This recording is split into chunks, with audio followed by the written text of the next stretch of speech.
একটি হলো আসামি যখন গ্রেপ্তার হয়ে সংশ্লিষ্ট ম্যাজিস্ট্রেটের নিকট 24 ঘন্টার মধ্যে উপস্থাপন করা হয় তার নিকট, আরেকটি হলো চার্জ গঠনের সময়, আরেকটি হলো 342-এর সাফাই সাক্ষীর সময়, আরেকটি রেয়ার ঘটনা আছে সেটা হলো 340-এর 3-এ সাক্ষ্য দেওয়ার সময়।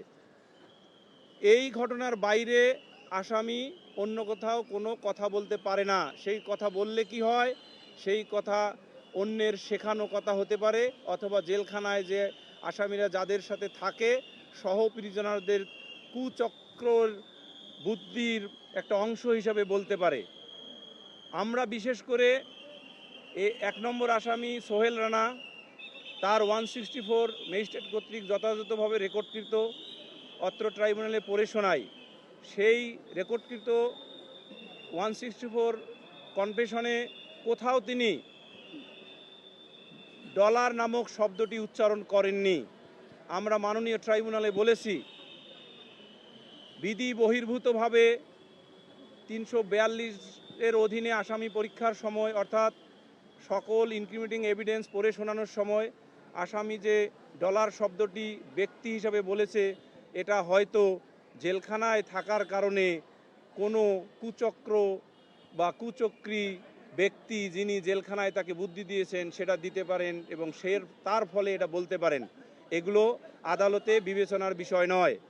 আমরা তারপর আর্গুমেন্ট করেছি এই মামলার ভিকটিম রামিসা আক্তারকে যেভাবে ধর্ষণ এবং হত্যাকাণ্ড ঘটিয়ে তার দেহ খণ্ড বিখণ্ড করে লাশ গুম করার জন্য যে কার্যক্রমগুলো করেছিলেন আসামি দ্বয়, একজনের সহায়তায় আরেকজন অর্থাৎ 1 নম্বর আসামি কর্তৃক 2 নম্বর আসামির সহায়তায়, সেই ঘটনাগুলো সকল সাক্ষীর সাক্ষ্যে নিরঙ্কুশভাবে প্রমাণিত হয়েছে। আরেকটি বিষয় আমরা এনেছি, এই মামলার ঘটনাস্থল হলো আসামি 2 জনের বাসস্থান করা যে ফ্ল্যাট, অর্থাৎ ভিকটিমের পিতার যে ফ্ল্যাট তার অপোজিট সাইডে ডান দিকের যে ফ্ল্যাট, সেই ফ্ল্যাটে যে 3টি রুম আছে, 3টি রুমে মধ্যে যে রুমটিতে আসামি 2 জন থাকতেন আর বাকি 2টি রুমে অন্য কেউই ছিল না, এটা ঘটনার সময় সেটা সাক্ষ্যে প্রমাণিত হয়ে গেছে এবং তালাবদ্ধ ছিল। তাহলে তাদের ফ্ল্যাটে এই যে ডেড বডি পাওয়া গেল, এই ডেড বডি পাওয়ার এই ঘটনাটি হলো এভিডেন্স অ্যাক্টের 106 ধারা অনুসারে আসামিদ্বয়ের বিশেষ নলেজ, এই যে আসামিদ্বয়ের বিশেষ নলেজ বা স্পেশাল নলেজ, তার অধীনে ওয়াইফ কিলিং কেসের মতো এই উপমহাদেশে বহু জাজমেন্ট দেয়া হয়েছে আমাদের উচ্চ আদালত, বিশেষ করে আপিল বিভাগ। সেই সকল জাজমেন্টের আলোকে আসামিকে ব্যাখ্যা করতে হয় যার কাস্টডিতে কোনো ব্যক্তি মারা যায় যে তার মৃত্যুর কারণ কি কারণে তার মৃত্যু হয়েছে, এবং সেই কারণ যদি ব্যাখ্যা হয়, সেই ব্যাখ্যা যদি আদালতের নিকট অ্যাকসেপ্টেবল হয় দেন তিনি বাঁচতে পারেন। কিন্তু আমাদের এই মামলায় আসামিদ্বয় কোনো ধরনের এক্সপ্লেনেশন প্রদান করেননি কেন কিভাবে তাদের বাসায় ভিকটিম রামিসা আক্তার মারা গেলেন, তার দেহ খণ্ড বিখণ্ড করা হলো, এই ব্যাপারে একটি শব্দ তাদের এক্সপ্লেনেশন নাই।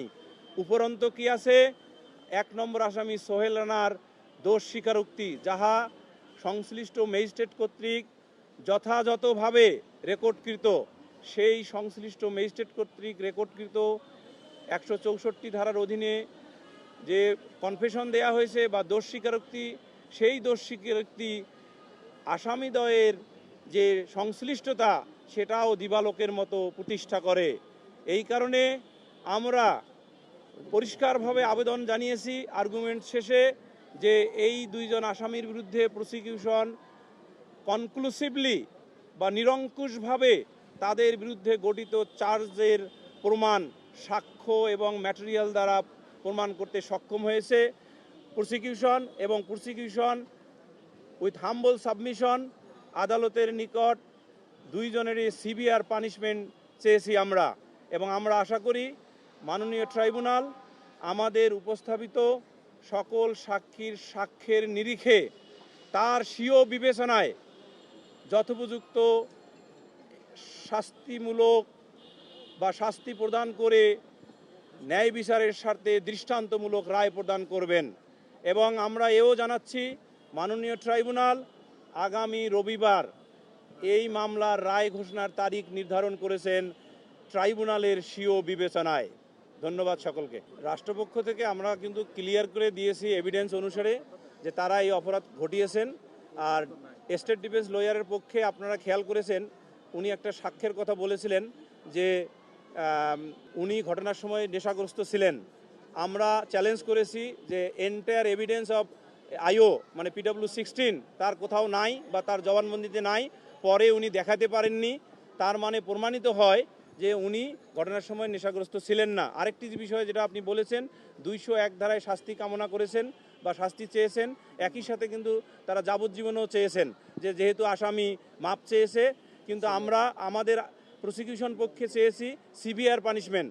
সিভিয়ার পানিশমেন্ট বলতে দুটো পানিশমেন্ট আছে আইন অনুযায়ী, একটা হলো মৃত্যুদণ্ড অথবা সশ্রম কারাদণ্ড। এই দুটোর মধ্যে আবার সিভিয়ার পানিশমেন্ট হলো মৃত্যুদণ্ড। আমরা সেটাকেই মিন করেছি মাননীয় ট্রাইব্যুনালে। 164-এ এই কথা নাই যে ঘটনার দিন তিনি নেশা করেছেন, এই কথা কিন্তু 164-এ নাই। সেটা আমরা আদালতে চ্যালেঞ্জ আকারে দেখিয়েছি, তখন স্টেট ডিফেন্স লয়ার এই বিষয়ে আর কোনো কথা বলেননি, তার মানে মেনে নিয়েছেন যে হ্যাঁ এটা তার ভুল সাবমিশন হয়েছে। অবশ্যই আমরা প্রমাণ করতে পেরেছি পুঙ্খানুপুঙ্খভাবে, সন্দেহাতীতভাবে, এবং এর সাথে এডিশনালি 106-এর অধীনে যে বার্ডেন অফ প্রুফ যে কী কারণে তার মৃত্যু হয়েছে এই ব্যাপারে কোনো এক্সপ্লেনেশন তারা দেয়নি। তার ফলে যেটা হলো দুই দিক থেকে এই মামলা নিরঙ্কুশভাবে প্রমাণিত হয়েছে। প্রশ্নই আসে না। আমি আর্গুমেন্টে বলেছি, একটু আগেও আমি বলেছি যে 4টা স্টেজ মোট, সেই স্টেজের মধ্যে প্রথম স্টেজে যদি আসামি না বলে তাহলে ধরে নিতে হবে পরের স্টেজটা হলো আসামি জেলখানায় যায়, জেলখানায় গেলে দুষ্টু কোনো প্রিজনার তাকে এই বুদ্ধি শিখিয়ে দিতে পারে, সেই শেখানো বুদ্ধি অনুসারে দুষ্টু চক্র অথবা দুষ্টু ব্যক্তির দ্বারা প্রভাবিত হয়ে বিচারকে জনগণের মাঝে প্রশ্নবিদ্ধ করার জন্য অথবা ডাইভার্ট করার জন্য অথবা ডিলে করার জন্য এই ধরনের দুষ্টু বুদ্ধির কথা সে ব্যবহার করেছে। কোনো সুযোগ ছিল না এবং কোনো সুযোগ নাই।